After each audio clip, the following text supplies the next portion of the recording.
Another point on the board. Obviously, every point is important in this relegation scrap that we're in. So, yes, it's another point away from the bottom three and away from Fulham, who are obviously playing right now against Liverpool. Fingers crossed Liverpool can do us a favour there. But let's face it, I'm not. I've just been watching what the pundits have said after the game. I'm not going to buy into the fact that that was a great point for us and we should be really happy with getting something there. Let's not paper over any cracks or any facts. We've just been playing against one of the worst sides in the Premier League. Maybe bar Sheffield United, they are one of the poorest teams we can come up against between now and the end of the season. And we've failed to create any chances, Hardies. We've had no intensity. We've lacked sort of ideas, any kind of ideas going forward, especially in the second half. So I'm not going to sit here and say that I'm absolutely over the moon to get a point and a clean sheet away from home when we are playing against a side who struggled for clean sheets themselves, struggled to score goals themselves. You know, I'm not saying that we have high expectations as Newcastle fans, but we've got to expect better than what we've just seen there. And yes, I totally understand the point of view that it's a point, and that's one of the main positives that I'm going to touch on a bit of this match.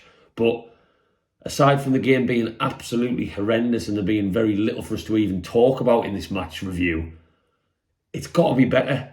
And it was a chance today for us to pull away because we are playing against such a poor team and we are still better than them on paper, regardless of the fact that we haven't got Almiron, we haven't got Maximin, we haven't got Wilson. Of course, that's a problem for us. But our team is still a hell of a lot better on paper than this West Brom side, who've struggled all year, even since Big Sam's come in.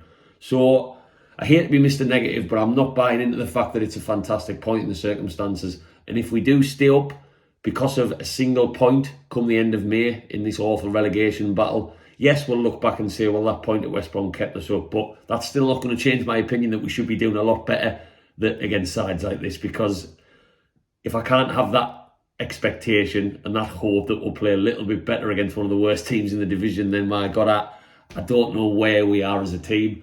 Maybe I should be happy with a point under Bruce after what we've had to put up with and watch for the last 6 months. I don't know. So, main positives of today. Joe Linton in the first half looked a little bit better. He doesn't have very high expectations to start with from us as fans when he does play, let's be totally honest. So a little bit better doesn't necessarily mean very much. He had the chance in the first half. Should he have passed? Should he have shot? Well, if he was a striker, I think he would have been lacing that into the keeper's far post. But we all know he's not a striker. We all still don't know where he plays. If I see him in the street one day once COVID's over, I might have to ask him. But that's just another sign that the guy isn't an out-and-out striker. And let's be honest, he went for the pass. If he pulls the pass off, Fraser taps it into practically an empty net, and we all sing these praises. But he's running, he's powerful running to create that opportunity. He was quite good. He did seem to cause them problems. I thought Joe Linton looked a little bit better in the central area that he was playing in alongside Fraser today, just with Willock behind. So maybe that's something we can look at. Hopefully Bruce can look at moving forward rather than sticking him on the left-hand side or the right-hand side, because that doesn't seem to suit him much in my opinion. So that was one positive, that he looked a little bit better. I guess another positive would be John Joe Shelvey's work rate today. And yes, we should expect it from him anyway, but let's be honest, he's a lazy bastard.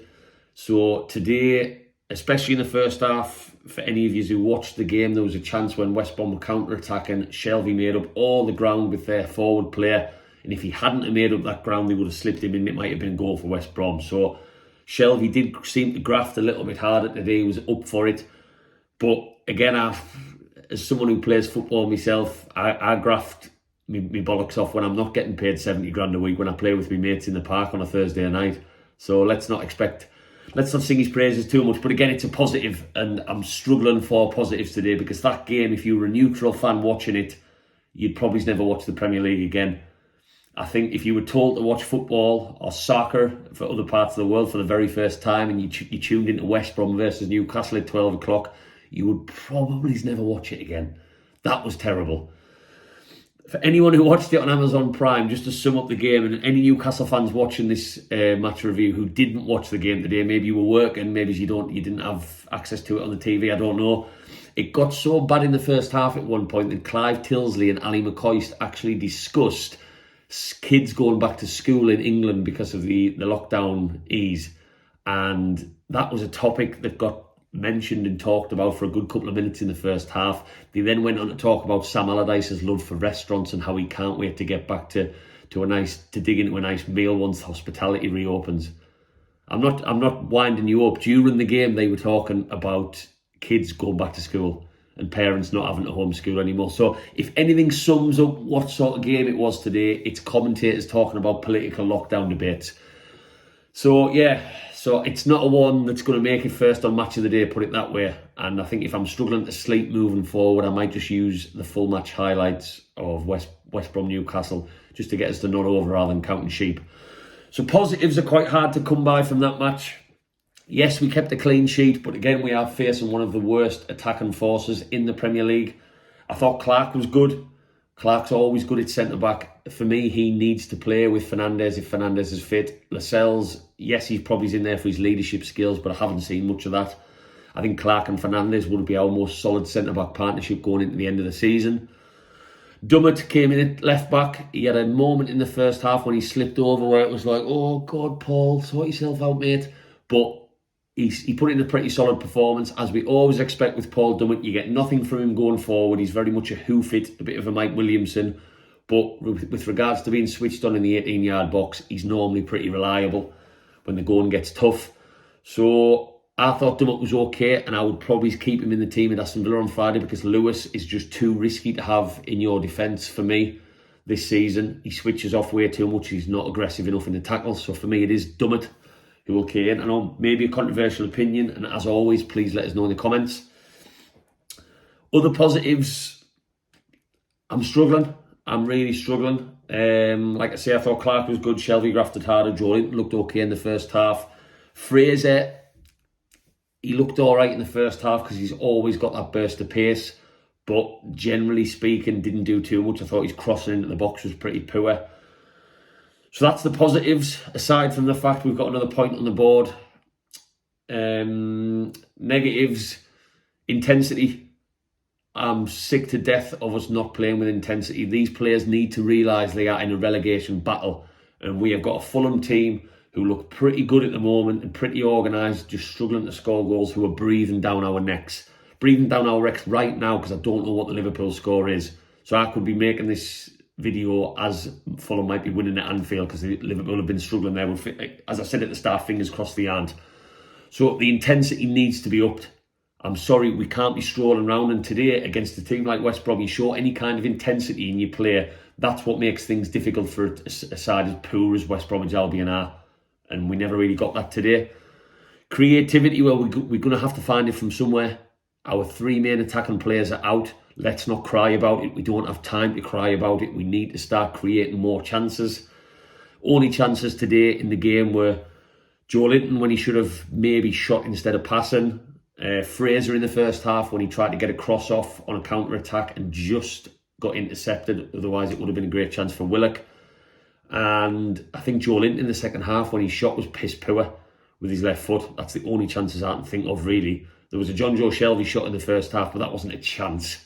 That was a set-piece routine where you're more surprised if it goes in, if you absolutely rifled it. So we need to create more chances because, let's be honest, we are all getting more and more worried that if we're not creating chances against the sides like West Brom, then when we could play against better teams like Aston Villa on Friday, like your Man Cities, your Liverpools, your Tottenham. Have we got Tottenham?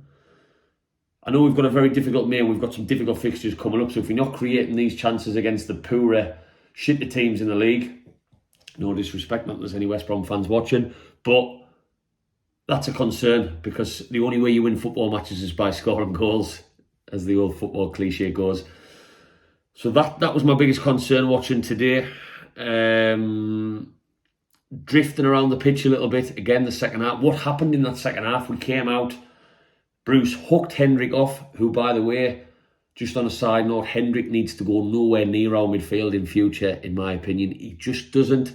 He came in today and I saw the team sheet and I thought, what are you doing, Brucey? Hendrick is not offering anything as part of a midfield three. He's really not.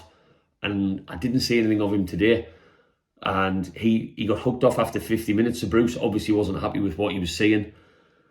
So he needs to go nowhere neither side. But yeah, we need to offer more, because that second half, it was just West Brom, West Brom, West Brom. And we just let them get the crosses into the box. We let them pass the ball around.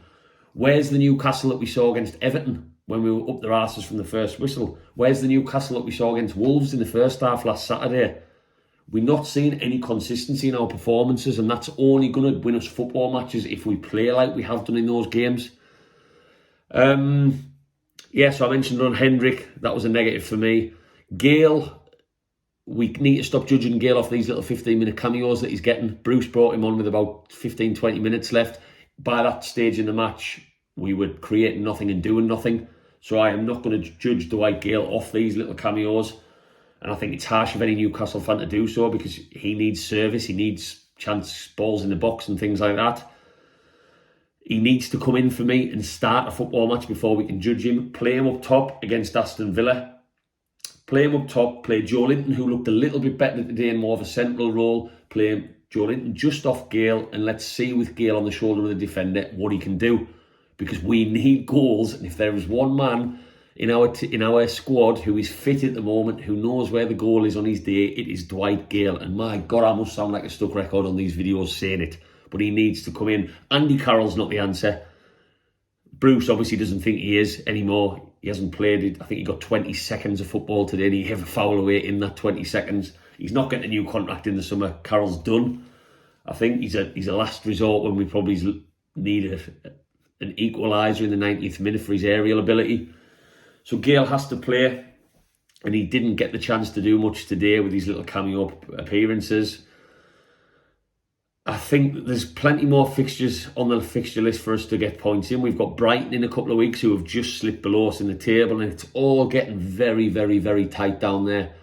But I'm not buying into the fact that performance today was a good point, and we should all, as Newcastle fans, go and crack open the brown ale, crack open the beers this afternoon, and be happy that we've pulled another point away from survival. I'm not having it, because that West Brom team is one of the worst in this division, so why should we not expect a better performance?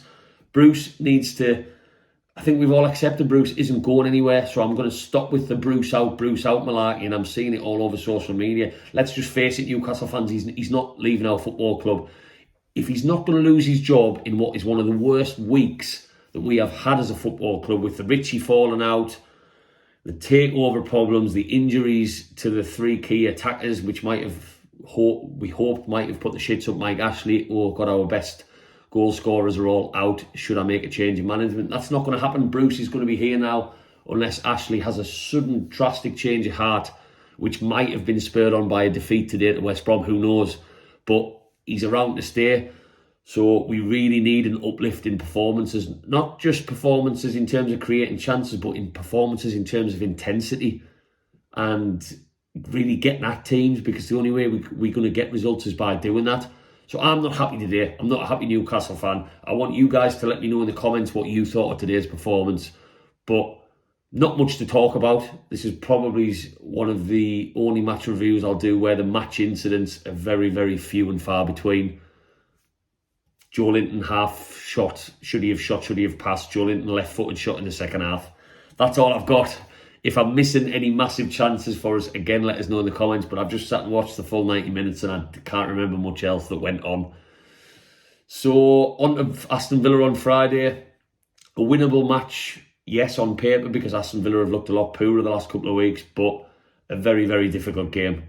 Let's be totally honest. Aston Villa are a much better side than us this season, as much as it pains me to say it, because of our history that we've now got with them as a football club. But it's another game where we can get points, and then we've got Brighton, which is a huge 6 point of the week after. So it's a big month for us, and the fixtures just don't stop coming.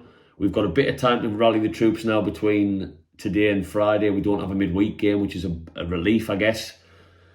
But today was a nothing performance, and we can't take much away from it apart from a point. We're not any better off knowing who should be playing where, whether we're going to stay up. We just know that we've got another point. We've kept a clean sheet, which might be good for defensive and goalkeeping morale. And on to the next game. I'm disappointed with today's performance. Let me know what you guys think in the comments, please. Please like and subscribe this video. If you haven't already subscribed to my YouTube channel, yes, please do. Get me on Facebook and Instagram under Black and White Banter. I'm posting a lot of content on there daily. Some funny, some serious, some news updates. I like to try and do a bit of a mix. Also, I'm going to be looking to give away a 95-96 Newcastle shirt in the next couple of weeks on Facebook and Instagram. So please get me on there to be a part of that. It's an authentic shirt. Back in the Keegan Entertainer days. Oh, God. Keegan Entertainer days. God, that seems a long time ago. Barely passed the ball 3 times consecutively under Bruce. But I'm going to be giving away the classic brown ale home black and white shirt. So please keep an eye on that and get me on social media. And let me know in the comments what you thought of today's game. Whether you think you're confident we're going to stay up after another performance further to the end of the season. Another point away from survival. And I'll catch up with you in the week as the Aston Villa game progresses.